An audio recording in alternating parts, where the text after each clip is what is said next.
Nowadays, I see many people complaining how we are the worst role. Well, back in my days, it was very much different. Yeah, collect that shit faster. No, but seriously, I don't think these guys are that bad. Hear me out. Besides looking absolutely marvelous, like goddamn, you're also one of the most game-deciding roles where a lot of outcomes depend purely on how you perform as a guard. So in this video I'm gonna talk about some of the most common scenarios and tasks you will face as a guard, how to approach them and how they can be quite rewarding. But I don't wanna waste your time any further, so let's get right into it. Upon spawning in, you're greeted with a very basic loadout. An OK gun, a medkit, a Chinese-made vest, a flashbang grenade, which is actually really epic, and a radio which, if you don't throw away, can be used to communicate with your team and exchange information such as where the SCPs are, do you need help, and much more, but oh well, who needs those anyways. You spawn usually quite close to the checkpoint. Now, after these were reworked, I'd say the guards were buffed quite a bit. Now, before and after entering heavy containment, you have a place to resupply ammo and even healing if you're lucky. But most of your gameplay depends on how the SCP team behaves and if they have an 079 teammate. Then just install the game. If they decide to all go to light containment, that leaves you with a full heavy containment to plunder. Now, this is probably one of your more ideal scenarios, since you can acquire a lot of means of dealing with SCPs and some extra stuff.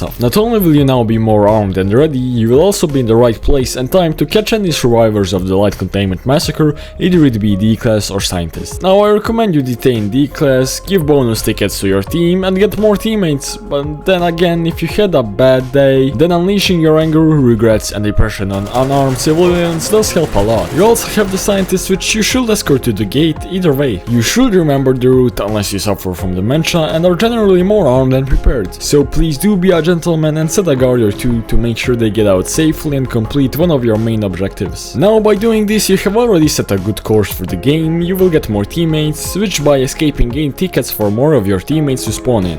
Good job you!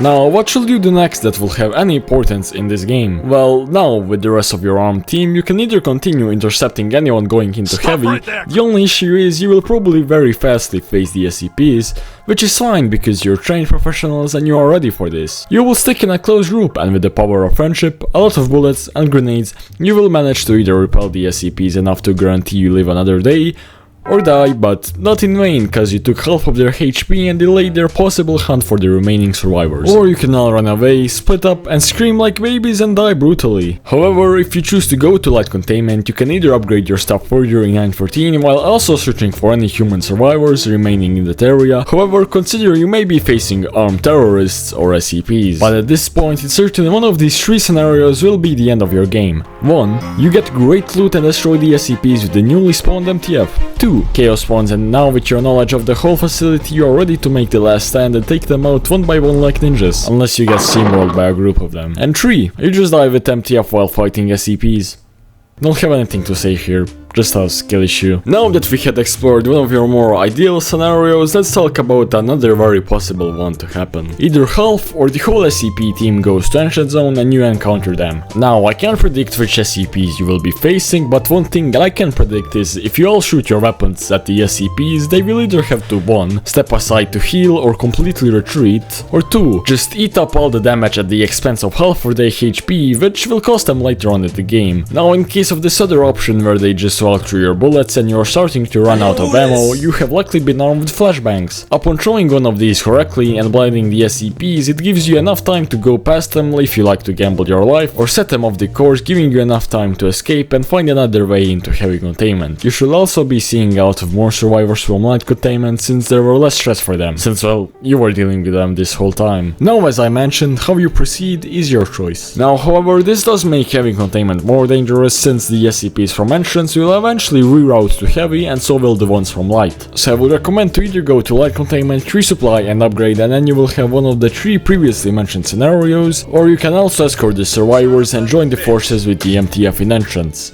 Unless the D-class started an revolution and now you have to deal with that. But either way, most of these choices give a pretty happy ending, so I'm not sure I have to say much more. To summarize what we learned, your way of decision making should be determined by the way your enemy behave. You have been armed with an layout which allows you to defend yourself, put any D-class in their place, or even take out some weak SCPs early on. You have multiple resupply rooms spread across the facility and many means of getting better cards and weapons. Your main objective should be escorting any D-class and scientists to ensure an MTF spawn and possibly do things such as turning on generators and others, so it's easier for MTF to handle the SCPs. Now I understand some of you don't wanna play FNAF 3D Mall Cop Management Simulator. Even myself, I really love going alone against the world as a D-class, but what I'm trying to say, guards really aren't that bad of a role. Since after all, no matter which human role you play, your objective will always come back to killing SCPs. Die and respawn as an MTF/Chaos, and then you will have to kill him. Escape as a scientist or D-class and become MTF/Chaos, and then again all you have to do is destroy the SCPs, help your teammates escape, and fight the opposing faction. But as a guard, you get to do that earlier on and basically play 5D chess, influencing who spawns or not. Also, please subscribe so I can get that SCP SL party.